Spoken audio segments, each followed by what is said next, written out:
김동천 차장님, 앞서 저희가 시황을 좀 점검하긴 했는데 오늘 시장 어떻게 보고 계세요?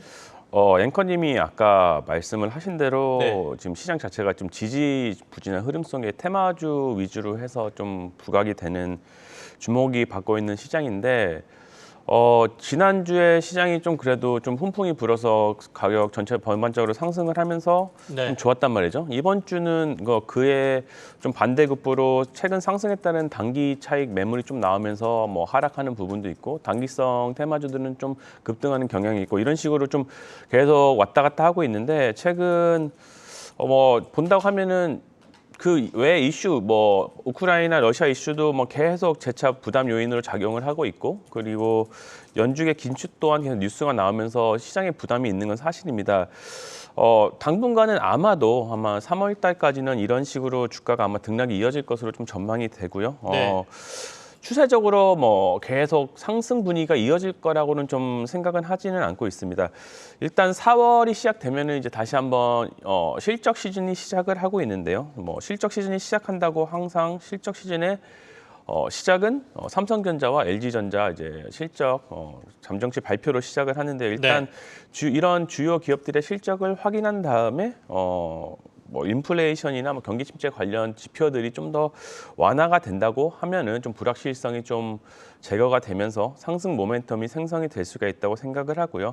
일단 항상 실적 시즌이 되면은 키포인트는 실적입니다. 그죠? 뭐 실적이 발표하기 전에 많은 증권사들이 리포트를 통해서 실적 상향, 실적을 예상을 하고 전망을 할 텐데 이런 걸 중심으로 보신 다음에 1분기 실적이 좋게 나올 기업들 그리고 컨센을 상향해서 서프라이즈가 나올 기업들 잘 주목하셔가지고 이런 종목들 뭐 뉴스 나오기 전에 미리미리 좀 잘 선점하셔서 들어가시면은 좀 좋은 결과가 있지 않을까라고 생각을 합니다. 그리고 마지막으로 뭐 제가 좀 강조를 하고 싶은 거는 이런 시장일수록 약간 단기성 테마주 뭐 안랩 같이 이런 거에 좀 휘둘리기보다는 네. 뭐 항상 주식 투자라는 거는 실적을 바탕으로 한 펀더멘털이 가장 기본이라고 생각하고 있거든요. 그렇기 때문에 펀더멘탈의 중요성을 확인을 하시고 이런 기업들의 접근이 훨씬 더 필요하다고 말씀을 드리고 싶습니다. 알겠습니다. 이제 실적 시즌 나왔으니까 실적 좋아질 곳들에 조금 더 관심을 갖자 이런 말씀이세요. 삼성전자가 실적이 어떻게 나올지 모르겠는데 지금 6만 전자라고 저희들이 부르죠. 6만 전자 수준인데 7만 전자라도 올라와야 조금 그래도 투자하시는 분들이 마음이 좀 놓이지 않겠습니까? 오늘 필라델피아 반도체 지수도 많이 올랐는데 계속 지지부진하니까 삼성전자에 대해서 원망하시는 분들이 굉장히 많은 것 같습니다. PCB 부분부터 제가 좀 묻고 싶은데 최근에 가장 뜨거웠던 게 이제 PCB 쪽 아니겠습니까? 김동준 차장님. 네, 어떻게 맞습니다. 보고 계세요? 뭐 LG 이노텍 이런 데들 뭐 아주 좋았죠. PCB 부분은 네. 작년도 굉장히 뭐 일단 PCB 부분은 공급보다는 수요가 훨씬 높았기 때문에 쇼티지 부분에서 가격 상승이 있었고 그런 부분에서 PCB 기판 쪽에 그 주요 사업을 가지고 있는 기업들이 실적이 굉장히 좋았습니다. 이번 1분기 실적도 뭐 전체적으로 다 시장 섹터별로 봤을 때 PCB 기판을 가지고 있는 회사들은 네. 전 분기 대비 영업이익률이 한 10%더 늘 것으로 지금 증권가에서는 보고 있고요. 네.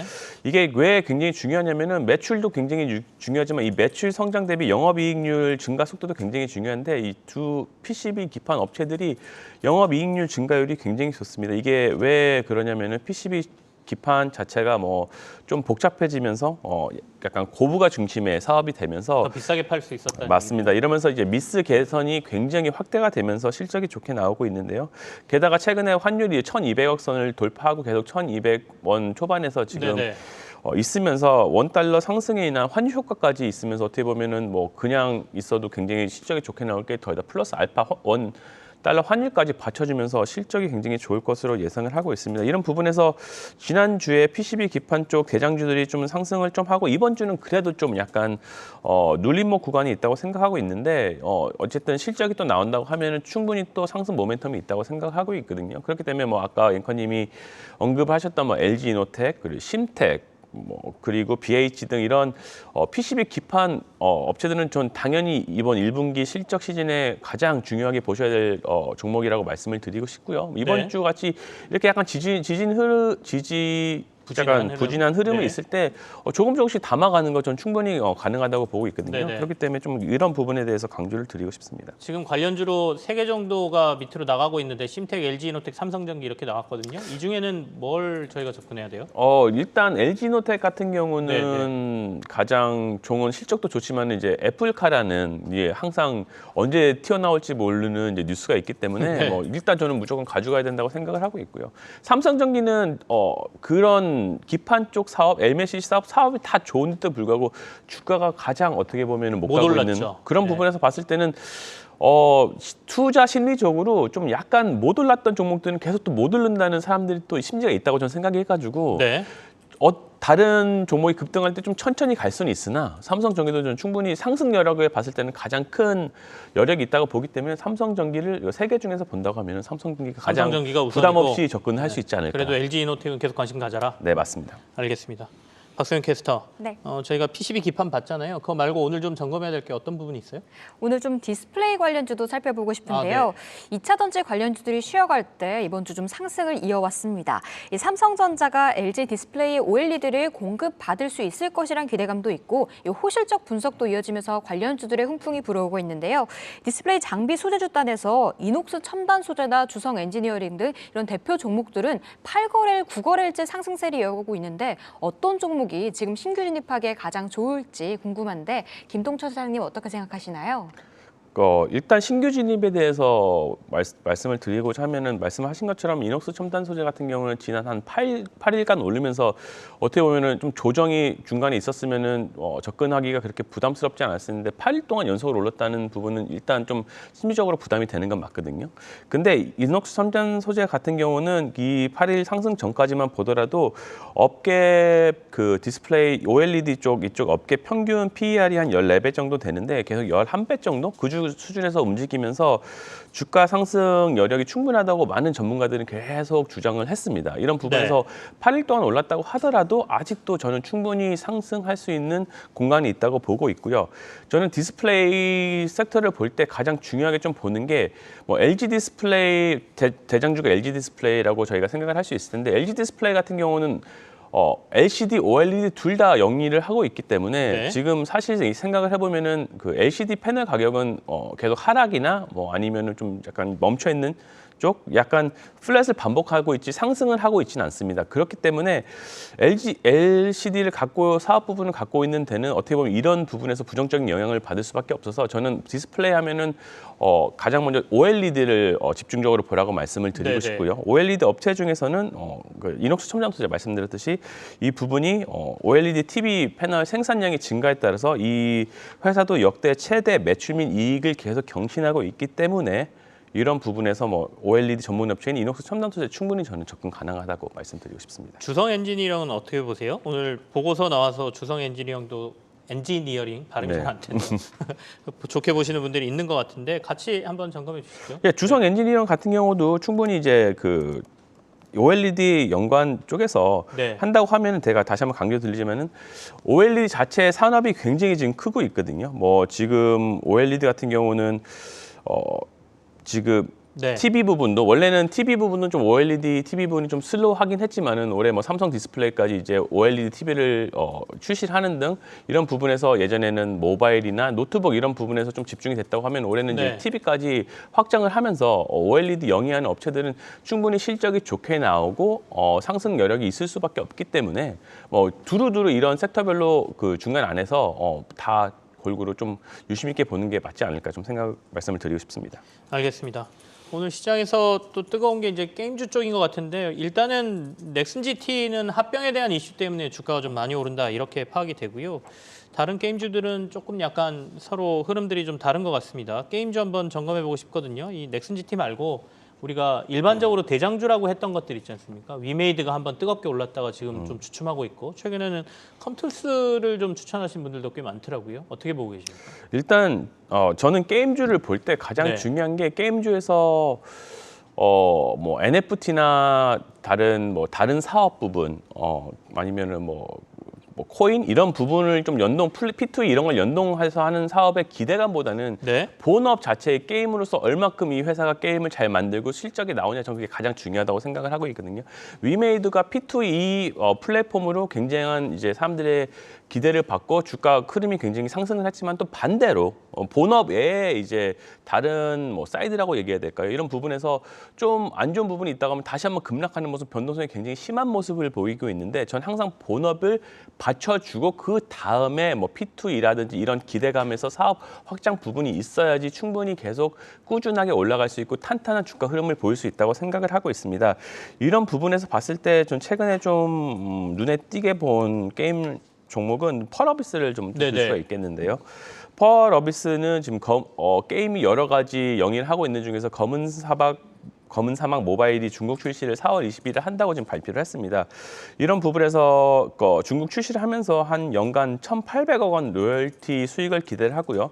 1,800억이면 지금 월로 했을 때 1인이가 30억 정도 매출이 있거든요. 이런 부분에서 일단 게임 자체 본업인 게임이 튼튼하게 가져갈 수 있는 부분이 되기 때문에 저는 좀 펄어비스를 좀 강조해서 말씀을 드리고 있고요. 네. 또 거기 본업 외에 말씀드렸듯이 펄어비스 같은 경우는 이제 가장 큰 장점이라고 보면 강력한 게임 엔진이라고 할 수 있는데 이런 게임 엔진을 이용해서 메타버스 관련 분야의 새로운 비즈니스도 충분히 모색할 수 있다고 보거든요. 이제 아마도 올해 안에 이런 부분들을 사업에 대해서 많이 계획 발표를 할 텐데 이런 부분에서 충분히 저는 추가 모멘텀을 받을 수 있다고 생각을 하고 있습니다. 게다가 검은 사막 모바일뿐만 아니라 올해 계속 보면은 게임 출시 계획을 가지고 있거든요. 3분기에는 블랙 클로버, 4분기에는 크림슨 데저트 이런 게임이 계속 출시 예정이 있기 때문에 게임이 지속적으로 나오는 회사, 게임이 잘 되는 회사 이런 회사를 좀 보는 게 게임주에서도 너무 좀 변동성에 휘둘리지 않고 좀 안정적인 투자를 할 수 있나 좀 생각을 하고 있습니다. 네. 오늘 앞서 한번 점검을 했습니다만은 가장 뜨거운 게 LG 에너지 솔루션이네요. 박수영 캐스터. 이제 좀 사도 되겠습니까? 저도 그게 너무너무 네. 궁금한데요. 이번 주에 목표가 상향 리포트가 이어지고 있고 오늘 또 북미 지역에 6조 원대 투자한다는 소식에 오늘 급등세를 연출하고 있습니다. 수급도 외국인과 기관이 이번 주 내내 동반순 매수가 강하게 들어오고 있는 상황인데요. 하지만 개인은 매도하고 있는데 개인이 신규 진입하기에는 아직일까요? 아니면 이제 신규 진입도 괜찮다고 보시나요? 어떻게 생각하시나요? 제가 화요일 날 나와서 LG 네. 에너지 솔루션을 공략주로 말씀을 드렸거든요. 그렇죠. 예, 그때까지만 하더라도 제가 공략주를 할 때 많은 분들이 LG 에너지 솔루션을 공략주로 할 수 있겠어라고 이렇게 약간 반신반의한 약간 네. 이런 게 있었는데 왜냐면은 LG 에너지 솔루션 자체가 워낙 그 수급에 휘둘려 가지고 뉴스도 엄청 많이 타고 이 회사의 펀더멘탈에 대해서 얘기하는 것보다는 일단 수급, 뉴스거리에 대해서 훨씬 더 부각이 많이 되기 때문에 사람들은 약간 LG 에너지 솔루션이 약간 뉴스에 때문에 움직이는데 아니야 이렇게 생각을 많이 하셨을 거거든요. 근데 항상 생각을 하셔야 될 게 LG 에너지 솔루션이 국내 1위 배터리 생산업체는 맞습니다. 그리고 국내뿐만 아니라 유럽에서도 점유율을 40%나 차지하고 있고 북미 쪽에서도 삼성 SDI나 LG 이노베이션보다도 훨씬 더 적극적으로 북미 진출에 대해서 지금 진행을 하고 있기 때문에 네네. 충분히 공략이 좀 가능하다고 생각을 하고 이런 부분에서 이번에 봤을 때 스텔란티스와 조인 벤처를 한다고 하면서 다시 한번 부각이 되고 어제 보면 제가 기억으로는 한 증권사 세 곳에서 목표 주가를 상향하면서 리포트가 나오면서 다시 한번 부각을 받으면서 오늘 간만에 정말 급등을 보인다고 네네. 저는 보고 있거든요. 이런 부분에서 급등했으니까 약간 좀 부담스럽지 않나 생각을 하실 수 있는데 LG 에너지 솔루션 자체가 지금 전문가들 증권사 목표 주가 자체가 거의 50만 원 초반대입니다. 그러면 지금 본다고 하더라도 어느 정도 룸이 있다고 저는 생각을 하고 충분히 이런 부분에서 특히나 북미 선점 점유율 이쪽에서 저는 이 스텔란티스랑 했던 게 약간 이제 시작이라고 생각을 하고 있거든요. 왜냐면은 미국 정부에서는 이제 전기차 산업을 키우기 위해서 굉장히 전기차 산업에서 배터리를 현지에서 만드는 걸 지금 장려를 하고 있고 이런 부분에서 선점을 LG 에너지 솔루션 했다는 게 솔직히 좀 쉬운 게 아니거든요. 지금 CATL 같은 경우도 얼마 전에 80기가와트 북미 투자를 결정을 하면서 이제 북미 시장에 대해서 좀 진출할 거라고 얘기를 했는데 비교를 해보면은 CATL이 80기가와트입니다. 네. 그런데 LG 에너지 솔루션이 지금 총 160기가와트입니다. 그렇게 본다고 하면은 CATL은 중국 내에서 굉장히 잘하고 있어서 돈을 많이 벌지만은 LG에너지솔루션은 중국에서는 안 되지만 그 외의 부분에 특히 북미 유럽에서 한다고 하면은 충분히 CATL보다도 더 나아갈 수 있는 저는 에너지 셀메이커라고 생각을 하고 있기 때문에 이런 부분에서 뭐 너무 단기적으로 생각만 하지 마시고 네. 뭐 장기적으로 생각하신다면은 가장 뭐 첫 번째 토픽이 아닐까 말씀을 드리고 그때 싶습니다. LG 에너지 솔루션 말씀하실 때 목표가를 어떻게 제시하셨죠? 그때 한 그 50만 원 좀 안 되게 좀 일단 네. 지금 시장 자체가 좀 단기적으로 잡았었는데 좀 중장기적으로 보면 50만 원 충분히 돌파할 수 있다고 생각하는데 지금 시장 자체가 워낙 실적이 좋고 종목 자체 모멘텀이 좋아도 다른 이제 변동성 때문에 하락하는 네네. 경우가 많아서 지금은 약간 좀 단타로 그러니까 좀 약간 배틀을 짧게 짧게 가자. 잡고 네. 좀 수익 시간을 빠르게 가면서 이게 가시는 게 좀 좋지 그 않을까. 이상도 갈 수 있을 것 같지만 그래도 목표가는 50만 원 정도로 두고 배틀을 좀 짧게 잡고 가자 이렇게 말씀해 주셨습니다. 금리 인상과 관련해서는 이제 본격적으로 금리들이 높아질 거라고 보고 있고 미국은 5월 달에 빅스텝 0.5% 포인트 올릴 거다 이러고 다음 4월 달이 금통위원장이 있냐 없냐에 따라서 좀 다르긴 하겠지만 우리도 따라서 올리지 않겠느냐는 시장의 의견이 있는 것 같은데요. 이렇게 금리 오를 때 금융주 봐야 된다 이렇게들 말씀 많이 하시잖아요. 금융주는 어떻게 보고 계세요? 금융주 당연히 포트폴리오에 담아서 이제 가야 될 종목이라고 네네. 생각을 하고요. 제가 보통 금융주에 대해서 말씀을 드리면은 하나금융지주를 가장 많이 말씀을 드렸는데 이번에 우리 금융지주도 좀 강조해서 말씀을 드리고 싶은 게 네. 이게 좀 재밌는 게 일단 모든 분들이 이제 기본적으로 금리가 오르면 금융주는 좋을 것이다, 실적이 좋을 것이다라고 기본적으로 이제 다 알고 계시단 말이죠. 그럼 네. 이제 그런 금융 중에서 어떤 금융주를 내가 고를까 이제 선택에 대해서 고민을 하실 텐데 일단 이 선택을 하실 때도 가장 중요한 거는 실적입니다. 1분기 실적 시즌이 다가오기 때문에 1분기 실적은 어떻게 나올 것인가 이제 예상을 했을 때 우리 금융지주 같은 경우는 1분기 순이익이 한 8,080억 정도를 지금 예상을 하고 있고요. 이게 전년 대비 한 21% 올라간 수치고요. 전문가들의 컨센을 상회할 것으로 지금 예상을 하고 있습니다. 좀 우리 금융지주는 좀 재밌는 게 뭐냐면은 다른 금융지주들은 다 증권사를 가지고 있단 말이죠. 근데 네. 유일하게 우리 금융지주만 지금 증권사를 안 가지고 있습니다. 네. 재작년에 이제 증권 시장이 좀 이제 화랑이 되면서 증권 브로커리지 수익이 굉장히 많이 나면서 금융 지주들 중에서 자회사 증권사에서 수익이 많이 나면서 좀 이런 부분에 대해서 수혜를 받는데 올해는 좀 반대로 브로커리지 수익이 좀 급감을 하면서 이런 부분이 좀 마이너스로 작용할 수 있거든요. 근데 좀 재밌게도 우리 금융지주는 증권사를 안 갖고 있기 때문에 이런 네. 부분에서 어떻게 보면 다른 금융지주사랑 좀 차별이 있는 포인트라고 일단 말씀을 드릴 수 있고요. 증권가에서 다 지금 얘기하는 거는 1분기에서 유일하게 우리 금융지주만 이제 컨센을 상회할 전망으로 지금 예상을 하고 있고요. 네. 그리고 또 가장 돋보이는 실적이 나올 것을 기대를 하고 있기 때문에 이런 부분에서 저는 지금 상황에서 뭐 담는다고 하면은 우리 금융지주도 굉장히 좀 좋게 볼 수 있지 않나 말씀을 드리고 싶습니다. 오늘 아침에 뉴스 나온 거에도 예대 마진이 뭐 20년 만에 최대 폭인지 높아졌다고 하니까 은행들 수익은 늘어나겠죠. 그 중에서도 우리금융지주를 좀 눈여겨보자 이렇게 말씀을 하고 계십니다. 박세현 캐스터한테 좀 여쭤볼 게 있는데 네. 지금 시장에서 저희가 금융주 보고 LG엔솔도 봤어요. 그거 말고 오늘 좀 점검해야 될 게 또 뭐가 있을까요? 네, 오늘 너무 긍정적인 시장이라서 네. 빨간불만 받는 건데요. 오늘 이제 좀 파란불 켜내는 종목도 살펴보고 싶습니다. 물류난 심화가 지속되고 있고 유가가 오르고 또 환율 효과까지 받아가면서 해운주들이 지난주까지 오름세를 보였습니다. 하지만 최근 흐름 보시면 이 지난주 이후부터는 조금 흘러내리고 있고 이 계단식 하락이 아닐까라는 걱정을 들게 하는데요. 페노션이나 H&M 모두 전망이나 수급 모두 나쁜 편은 아닌데 이렇게 흘러내리는 걸 어떻게 봐야 할까요? 김동천 차장님.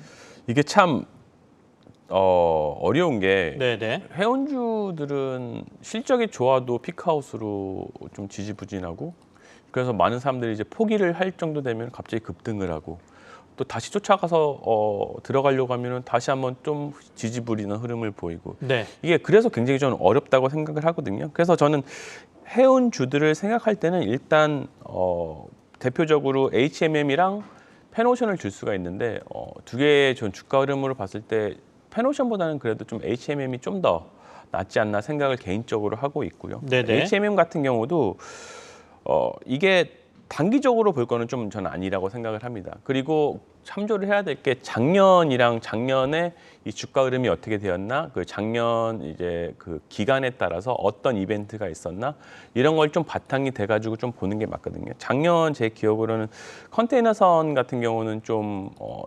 2분기까지가 좀 시장에서 좋고 이제 3분기부터 좀 하락한다고 이렇게 얘기를 했었는데 네. 그런 부분에서 봤을 때 이게 계절적 사이클이 있기 때문에 H&M 같은 경우도 2분기 원래 계절적 사이클로 했을 때 2분기부터 좀 좋아질 거라고 생각을 하고 있고요. 그리고 뭐 H&M 같은 경우는 항상 저는 올라갈 수 있는 모멘텀이 있다고 생각을 하고 있기 때문에 다시 한번 컨테이너 지수가 지금 좀 지지부진한 모습을 보이다가 다시 한번 반등의 모습을 보인다고 하면 충분히 상승을 할 수 있다고 생각을 하고 있습니다. 그런 부분에서 있을 때 뭐 H&M 같은 경우는 조금씩 담아가는 것도 괜찮지 않나 말씀을 드리고 싶은데 네. 항상 염두에 두셔야 될 거는 이제 그 전환사채의 리스크가 있기 때문에 그렇죠. 이게 오버행 이슈가 있죠. 오버행 이슈가 있기 때문에 오버행 이슈가 보통 때는 잘 부각이 되지 않다가 주가가 한번 좀 안 좋게 되면은 부각이 되면서 안 좋을 때 다시 한번 뭐 더 안 좋은 경우가 있기 때문에 이런 부분을 좀 주의는 항상 마음에 염두를 해두셔야 된다고 생각을 하고 있습니다. 이런 부분에서 뭐 너무 적극적으로 해운주를 담아가기보다는 뭐 조금씩 포트폴리오 배분 차원에서 가져가는 것도 나쁘지 않을까 좀 그렇게 말씀드리고 싶습니다. 알겠습니다. 저희가 해운주 좀 점검을 했습니다. 그리고 최근에 나온 뉴스 중에 중국에서 CBDC라고 하죠. 정부에서 발행하는 디지털 화폐를 얘기하는데요. 지난번에 동계올림픽 때 글로벌에서 온 사람들한테 다 쓰게 하겠다면서 이슈가 됐었는데 이제 지역으로 확산하겠다 이런 뉴스가 지금 좀 나오고 있는 것 같습니다. 점검을 좀 해보겠습니다.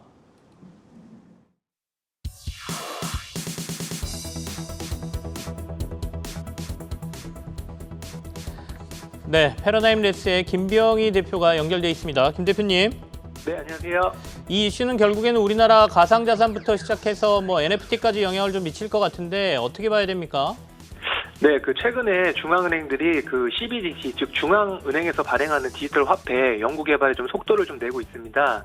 그중에서 중국은 지난달 열린 베이징 동계올림픽에서 대규모 CBDC 실험을 성공적으로 마쳤고 이미 1억 명이 넘는 디지털 위안화 사용자를 좀 보유하고 있습니다. 중국은 디지털 위안화 보급을 통해 내부적으로는 민간 기업인 알리바바와 텐센트 양사가 장악한 금융 인프라를 국가 주도로 재편하고 외부적으로는 달러 중심의 국제 통화 질서의 변화를 도모하려 한다는 좀 분석이 나오고 있습니다. 그간 디지털 달러 도입에 미온적인 태도를 보여온 미국도 정부 차원의 CBDC 연구에 본격적으로 나서고 있고 조 바이든 미국 대통령이 최근 서명한 책임 있는 디지털 자산 혁신에 관한 행정명령에서 백악관은 잠재적인 미국 CBDC에 관한 연구 및 개발 노력을 가장 긴급한 과제로 꼽는 등 전 세계가 디지털 화폐에 대한 연구가 계속되고 있습니다. 유로존 역시 2년간의 조사를 거쳐 2023년 디지털 유로 도입 여부를 확정할 계획이고 한국은행도 지난해부터 중앙은행 CBDC 모의 실험 연구 사업을 시작해 현재 모바일 기기를 통한 오프라인 결제와 국가 간 송금 등 2단계 실험을 진행 중에 있습니다. 이와 관련해서 CBDC 관련주가 테마로 형성되어 상승하는 모습을 보이고 있는데요. 대표적인 종목으로는 푸른기술, 한네트, KCT, 한국컴퓨터 등이 있으며 오늘 시장에서 좋은 움직임을 보여주고 있습니다. CBDC에 대한 움직임이 앞으로 계속 일어날 것이고 중요한 과제이기 때문에 단발성으로 끝나는 테마는 아니라고 생각합니다. 하지만 현재 많이 올라간 종목보다는 다른 시선으로 이와 관련해서 부각될 수 있는 보안 관련주를 좀 주목해 보시면 좋을 것 같습니다. 네, 이상입니다. 네, 김병희 대표님 고맙습니다. 네. 보안주를 조금 관심 있게 봐보자라는 말씀하셨어요. 최근에 러시아의 해커 뭐 이런 얘기 나오면서 보안주들 관심이 뜨거운데 그 이슈하고 같이 섞어서 보는 것도 괜찮을 것 같습니다. 김 차장님, 최근에 이제 그 의류업체들, 특히 위탁 생산하는 의류업체들에 대한 관심도 좀 많은 것 같아요, 시장에서. 이거는 저희가 어떻게 보고 전략을 짜야 됩니까? 의류업체들이 작년에 이제 코로나가 발생을 하면서 의류업체들, OEM 업체들이 좀 생산 공장이 동남아 시장에 많이 있는데 이쪽에 네. 코로나로 다들 셔다운이 되면서 이런 부분에서 좀 지지부진한 모습을 보였거든요. 그리고 이제 항상 거기에 반대되는 기대감은 이제 위드 코로나가 될 경우에 많은 분들이 이제 야외 활동을 할 것이고 그렇다면 당연히 의류에 대한 수요가 높아질 수밖에 없다. 그런 부분에서 부각을 받을 수 있다라고 이제 많은 분들이 기대감을 가지고 계신데요. 네. 의류 의함이 좋은 게 이제 일단 뭐냐면은 수출 업체이기 때문에 현재는 우호적인 환율 환경이기 때문에 일단 그런 부분에서 굉장히 수혜를 볼 수 있다고 보고 있고요. 의류 OEM을 볼 때 좀 재밌게 좀 이렇게 중요하게 보아야 될 게 원재료와 제공품 이런 증가율이 굉장히 중요하거든요. 이제 원재료 같은 경우는 이제 뭐 제품을 생산을 위해서 매입한 재료를 나타내고 제공품은 이제 만들고 있는 미완성품을 만들어내고 있는데 이게 한 분기 전에 숫자가 다음 분기 실적으로 이제 연관되는 경우가 많아가지고 이런 부분에서 봤을 때 뭐 예를 들어 영원 무역 같은 경우에 봤을 때 3분기 이제 원재료 제공품 증가율이 한 전년 대비 58%가 증가했거든요. 그러고 네. 나니까 4분기 매출이 60%가 상승을 했습니다. 이제 4분기 원재료 제공품 증가율이 전년 대비 75%가 상승했다고 하면은 올해 이제 1분기 실적은 그보다 훨씬 더 좋게 나오겠죠. 이런 부분에서 OEM 업체 중에서 영업무역 같은 경우가 이런 실적이 굉장히 좋을 것으로 예상을 하고 있기 때문에 이런 부분에서 예상보다 높은 수주 증가율 계속 나타나고 있기 때문에 의류 OEM 계속 좋게 될 것이라고 지금 예상을 하고 있습니다. 알겠습니다. 우리 OEM 업체까지 저희가 점검을 했습니다. 오전장 라스트 찬스 오늘은 여기서 마무리를 하겠습니다. 하나금융투자의 김동찬 차장 그리고 박수영 캐스터 함께했습니다. 고맙습니다.